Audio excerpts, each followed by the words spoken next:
Aujourd'hui, je vais vous montrer comment coder l'envoi de SMS à partir d'une application Android. Alors, je pars du principe que vous savez installer et configurer Android Studio, sinon je vous renvoie vers la première vidéo de mon TP Android.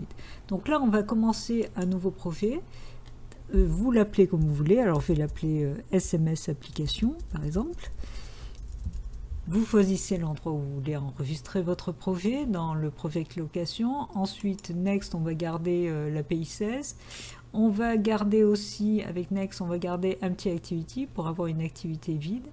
Et puis, on va garder le nom Main Activity. Et donc, c'est parti pour la création de l'application. Le projet est créé, vous avez déjà donc le fichier Java de base avec le onCreate, et puis si vous allez dans Activity Main, vous avez l'aspect visuel de votre activity.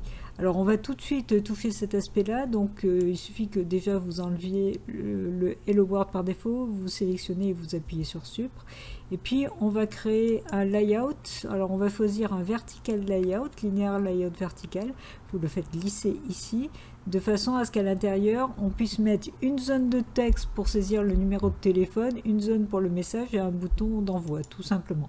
Donc la zone de texte pour saisir le téléphone, vous allez dans texte et vous prenez directement phone, vous le faites glisser dans le linéaire layout, donc le voilà. On va tout de suite changer son idée, on va l'appeler TXTphone. Ok, et puis on va changer la taille, juste pour plaisir, hein, du numéro de téléphone, hein, de ce qu'on va saisir. Et ça, c'est dans Text Size. Alors, c'est ici. Et puis, on va prendre une grande taille, voilà, 30 SP par exemple. Ensuite, on va rajouter une deuxième zone, et cette fois-ci, c'est pour le message. Alors, on va choisir du multiline text. Donc voilà, je le fais glisser en dessous. Et ce multiline text, on va tout de suite lui préciser son idée, on va l'appeler TXT-message. Et puis, on va lui préciser le nombre de lignes que l'on veut, par exemple. Donc ça, c'est dans Lines, la propriété de Lines. Vous allez mettre, par exemple, 5 lignes. Vous allez voir que, vous voyez, la zone s'agrandit. Et si on laisse comme ça, il va commencer par écrire au centre. Et nous, ce qu'on aimerait, c'est qu'effectivement, il écrive dès d'en haut. Et ça, c'est au niveau de Gravity. Donc, vous allez dans Gravity, vous déroulez Gravity et vous cliquez sur Top de façon à ce que ça commence à écrire dès le haut. Il ne nous reste plus qu'à ajouter un bouton, donc vous allez dans Buttons, vous prenez bouton, vous faites glisser en dessous, voilà le bouton, on va tout de suite changer son idée et on va l'appeler BTN Envoi. Voilà, et puis on va changer son texte et on va l'appeler Envoi SMS.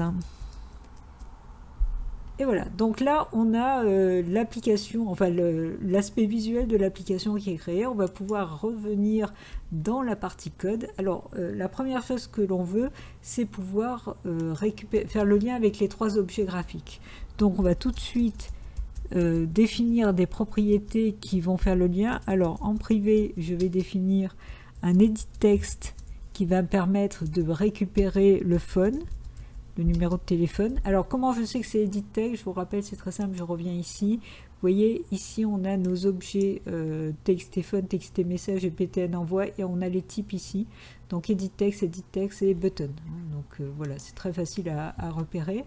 Donc de la même façon, on va récupérer en privé et en edit text, on va récupérer le message, enfin on va faire le lien avec message, avec le TXT message, et puis pareil pour le bouton, et je vais l'appeler, donc c'est 2 types button,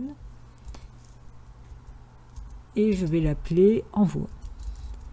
Donc je vous rappelle, là j'ai fait exprès de donner des noms différents pour que vous compreniez bien qu'on n'est pas obligé de donner les mêmes noms que les objets graphiques que l'on a créés juste avant.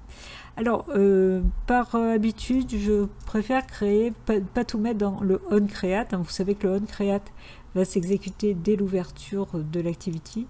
Je préfère créer une méthode séparée, donc je l'appelle initActivity. Et c'est là-dedans que je vais mettre tout ce que je veux initialiser au niveau de mon activity. Donc je vais tout de suite mettre un commentaire. Donc initialisation. Voilà. Et bien sûr, cette méthode, il faut qu'elle soit appelée à la fin du onCreate. Donc initActivity est appelée ici. Alors qu'est-ce que je veux faire dans mon initActivity? La première chose que je veux faire, c'est faire le lien avec les objets graphiques. Donc récupération, objet graphique. Donc là, comment on fait ce genre de choses? Par exemple, pour le fun, je fais le lien avec le edit text. Et comment je récupère ce edit text? Je vous rappelle qu'il suffit de passer par Find View by ID, en passant par les ressources, on accède avec le R majuscule point, j'accède par l'idée de la ressource et je précise le textéphone, puisque c'est l'idée que j'avais donnée à Amazon de saisie téléphonique. Je vais faire donc la même chose pour le message et l'envoi, donc je vais faire rapidement un copier-coller de ces deux parties. Voilà, alors n'oubliez pas que le envoi par contre c'est un type button pour le récupérer.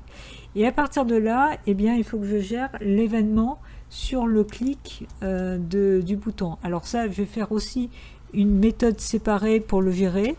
Donc pour ça, je vais créer une méthode le nom que je donne d'habitude à ces méthodes de gestion d'événements, create onClick. Create onClick envoie button.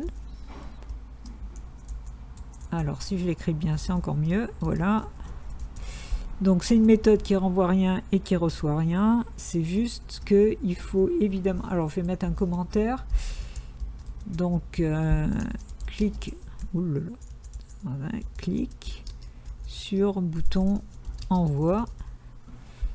Et ça permet de gérer envoi de SMS. Alors cette méthode, je l'appelle, parce qu'il faut qu'elle soit initialisée, je l'appelle à la fin de mon initActivity. Donc là, je vais mettre gestion de l'événement, clic sur bouton, envoi. Et donc là, il suffit que je fasse que j'appelle la méthode create. Alors ça ne veut pas dire que il va gérer le clic sur le bouton envoi, comprenez bien, ça veut dire qu'il va lancer cette méthode et cette méthode va générer l'événement. Donc comment je génère l'événement? Alors c'est quelque chose qu'on a vu déjà plusieurs fois, donc je vous colle directement le code correspondant et on va un petit peu réexpliquer comment ça fonctionne. Donc là vous voyez sur l'envoi que j'ai relié au bouton BTN envoi, j'applique la méthode setOnClickListener qui attend en paramètre tout simplement le listener qu'on va créer. Donc on crée un listener, en fait on crée un objet de type onClickListener sur la classe button et on redéfinit à la volée parce qu'il se trouve que cette classe attend qu'on redéfinisse la méthode onClick. Alors vous voyez, il n'est pas très content, mais c'est normal, c'est parce que si je me mets sur View, c'est parce que il n'y a pas l'import de View, comme d'habitude, il suffit de faire Alt-Entrée, vous voyez ce qui est marqué. Donc en vous mettant sur View et quand il est souligné, vous faites Alt-Entrée, et là-haut, vous avez dans les imports, si j'arrive à l'ouvrir, voilà, vous avez l'import de View qui s'est mis automatiquement. Donc là, vous voyez, il n'y a plus du tout de rouge, tout va bien. Donc cette méthode onClick, le code que je vais mettre dans cette méthode, c'est justement ça qui va s'exécuter lorsque je vais cliquer sur le bouton. Donc pour cela, je vais envoyer un SMS. Donc j'appelle SMS Manager. Alors si vous validez comme je viens de faire, il va automatiquement, vous voyez, dans les imports, intégrer le SMS Manager. Sinon, il sera souligné, il faudra faire Alt-Entrée pour pouvoir l'intégrer. Donc sur cette classe, je vais appeler une méthode statique, puisque je l'appelle directement sur la classe, qui s'appelle getDefault. Et sur le retour de cette méthode, je vais pouvoir appeler un sendTextMessage. Et le sendTextMessage attend un certain nombre de paramètres pour pouvoir envoyer le message. Vous voyez, il vous met destination adresse. En plus après SC adresse, je vous avouerai, c'est dommage qu'on ne voit pas. SC adresse, je ne sais pas à quoi ça correspond, mais c'est pas important, on mettra nul. Le texte à envoyer, et puis pour les autres paramètres, on mettra nul aussi. Donc, en gros, ce qu'il nous faut, c'est évidemment le numéro de téléphone et le texte à envoyer. Donc la première chose que je vais mettre, c'est le numéro de téléphone, et ça je l'ai avec le phone. Donc il suffit de faire phone, mais attention, c'est un objet graphique, donc il faut que je récupère le getText, et à partir de là, je le transforme en string. Donc j'ai bien la chaîne qui a été saisie dans le numéro de téléphone. Alors vous doutez bien que normalement, il faudrait que je fasse des tests de vérification juste avant. Je vérifie qu'un téléphone a bien été saisi. Bon, l'idée c'est de faire la vidéo le plus rapidement possible. Tout ce genre de tests, vous devez normalement savoir le faire correctement.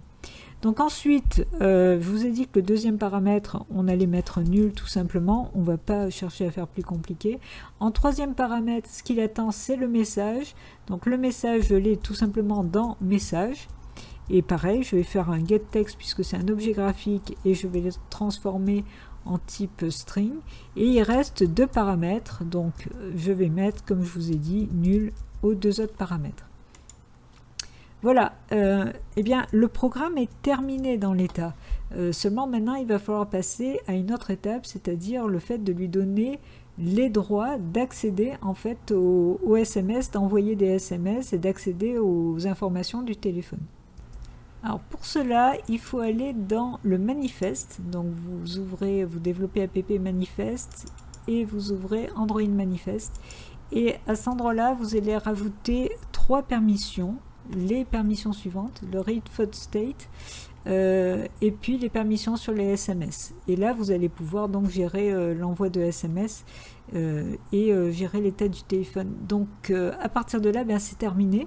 Donc, on va pouvoir tout simplement exécuter, mais alors attention, vous savez que là on exécute avec des AVD donc qui sont configurés, à vous de voir ce que vous avez configuré, c'est pas très important. Le problème c'est que à partir d'un AVD vous ne pourrez pas envoyer de SMS. Donc je vais vous montrer quand même à quoi ça ressemble au niveau de l'AVD et les paramétrages qu'il faut faire, mais pour pouvoir vraiment tester cette application, il faut que vous ayez un support Android, un téléphone Android, et que vous le branchiez en USB directement sur votre ordinateur. Du coup, il va vous proposer votre téléphone ici, et là, il suffira de cliquer et vous allez pouvoir tester l'application directement sur le téléphone. Et là, ça va marcher. Donc là, bon, je vais prendre un AVD pour vous montrer le fonctionnement. L'AVD s'est lancé, vous voyez qu'on a la zone pour saisir le numéro de téléphone, la zone pour saisir le message et le bouton. Seulement si je fais les manipulations maintenant, je vais obtenir une erreur parce que je n'ai pas paramétré les droits de l'application. Donc ça pareil, il faut le faire sur votre téléphone. Donc vous fermez l'application, vous allez dans les paramétrages, donc là c'est Setting. Au niveau du setting, vous allez dans app application ou app notification suivant les téléphones. Vous allez dans les applications, dans les informations des applications, et vous allez dans votre application qui s'appelle SMS application. Donc là je descends, voilà, SMS application. Et là-dedans, vous avez la possibilité d'accéder aux permissions. Donc là, vous voyez, les permissions ne sont pas données, je les sélectionne. Alors vous allez me dire, mais pourquoi il faut faire tout ça? C'est parce que je vous montre très simplement l'envoi de SMS et évidemment, il faut donner les droits. En réalité, dans une autre vidéo, je vous montrerai comment faire en sorte que dans l'application, on dise à la personne attention, il faut donner tel droit, de façon à ce qu'effectivement, il puisse aller directement à cet endroit-là si ne sait pas le faire naturellement. Donc à partir de là, on va pouvoir relancer l'application. Donc là, je ferme ça et je reviens dans SMS application.